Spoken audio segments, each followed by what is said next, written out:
আসসালামু আলাইকুম। আশা করি সবাই ভালো আছেন। আজকের ব্লগে আমি আপনাদের সাথে শেয়ার করব যে আজকে আমি কি আনলাম, প্লাস হচ্ছে যে আজকে আমার ফার্মের যে পরিষ্কারের কাজ অলরেডি শেষ। আজকে রাত্রে বাচ্চা আসবে, তো বাচ্চা আসার আগে আমরা কি কাজ করি, তো সেইগুলো আপনাদের সাথে শেয়ার করব। তো ফার্স্ট অফ অল আমরা হচ্ছে ঘর পরিষ্কার করি। ফার্ম পরিষ্কার করার পরে আমরা হচ্ছে আপনার যে চুন দিয়া দেই, আপনাদের দেখাই।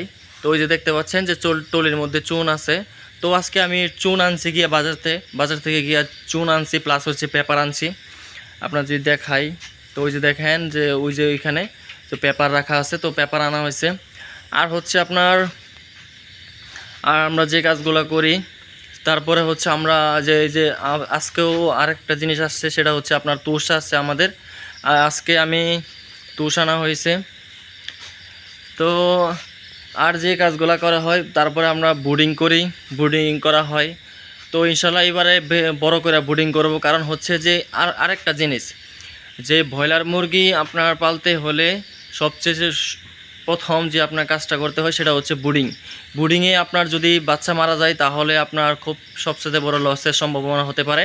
তো সেই ক্ষেত্রে বুডিংয়ে বাচ্চা না মারা যদি না যেতে চাই, সেই ক্ষেত্রে আমরা যে ইয়াগুলো করতে থাকি, সেটা হচ্ছে আপনার সঠিকভাবে বুডিং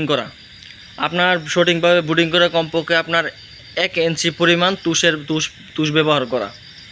শীত হোক গরম হোক, 1 ইঞ্চি শীতের সময় একটু বেশি পরিমাণ ব্যবহার করতে হয় তুষ, আর গরমের সময় একটু অল্প কম করতে হয়। কম করাই ভালো, কারণ গরম প্রচুর। আর হচ্ছে আমরা 3 দিন পরিমাণ বুডিংয়ে বাচ্চা রাখি। সেক্ষেত্রে আপনার 3 দিনে কি ওষুধ ব্যবহার করতেছি, আর কি আপনার অবশ্যই আপনার পর্ব অনুযায়ী আমার ভিডিও আসবে। আপনারা অবশ্যই ভিডিওগুলো দেখতে থাকবেন, আর কমেন্ট করে জানাবেন আপনারা কিভাবে আপনাদের ব্রয়লার মুরগি ফার্ম পরিচর্যা করেন।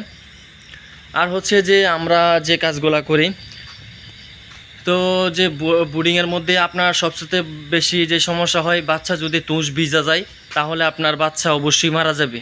আর হচ্ছে বুডিংয়ের মধ্যে সবচেয়ে বেশি রোগবালাই হয় হচ্ছে আপনার বুড়ার নিউমোনিয়া হলে বাচ্চা অবশ্যই মারা যাবে। আপনারা সেই দিক দিয়ে খেয়াল রাখবেন। বুড়ার নিউমোনিয়া থেকে বাঁচতে হলে আপনার অবশ্যই সবসময় 24 ঘন্টায় যে 3 দিনে আপনার অবশ্যই 72 ঘন্টা অবশ্যই আপনার পর্যবেক্ষণের ইয়াতে রাখা লাগবে। কারণ হচ্ছে যে বাচ্চা যে কোনো মতে যে বাচ্চা ভিজে যে না যায়, বুঝছেন, সেই দিক দিয়ে খেয়াল রাখতে হবে। সেই দিক দিয়ে খেয়াল রাখলে আপনার বাচ্চা আর আপনার ইয়াটা হবে না, মানে বুড়ার নিউমোনিয়াটা হবে না। তো সবাই ভালো থাকবেন, সুস্থ থাকবেন। আর সবাই আমার ইউটিউব চ্যানেল কাউসার এগ্রো ব্লগ সাবস্ক্রাইব করবেন। সবাই ভালো থাকবেন। আসসালামু আলাইকুম রহমতুল্লাহি ওয়া বারাকাতুহু।